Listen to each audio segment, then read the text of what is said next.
হ্যাঁ এভরিওয়ান, আসসালামু আলাইকুম। তো আজকে আমরা কোথায় এসেছি আমার ভাইয়ের মুখ থেকেই শুনে নিন। হ্যাঁ, আমরা এসেছি দেবকে দেখতে। তো আমরা আসার কিছুক্ষণ পরই দেব চলে এসেছিল। আর হেলিকপ্টারটা নামার সময় এত পরিমাণে ধুলো। আর আমরা দেবকে দেখতে গেছিলাম 17 এপ্রিল। কিছু সমস্যার জন্য আমার ভিডিওটা আপলোড দেওয়া হয়নি, বাট এখন যখন আমি দেখতে পেলাম ভিডিওটা তখন ভাবলাম যে আপলোড দিয়েই দিই। তোমরা অনেকে আছো যারা দেবের অনেক বড় ফ্যান, তাদের মধ্যে আমিও পড়ি।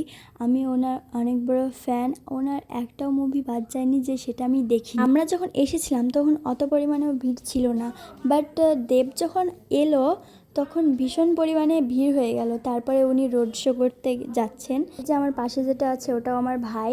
প্রচণ্ড রোদে আমরা দাঁড়িয়ে আছি দেবকে দেখবো বলে। যেমন রোদ তেমন মানুষের চাপ।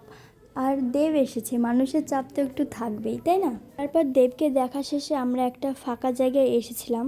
তারপর এখন আমরা বাড়ি যাচ্ছি। আর এই দেখুন, এরা হচ্ছে দেবের আসল বড় ফ্যান, কারণ এদের প্রতিটা টি শার্টে দেবের ছবি লাগানো আছে।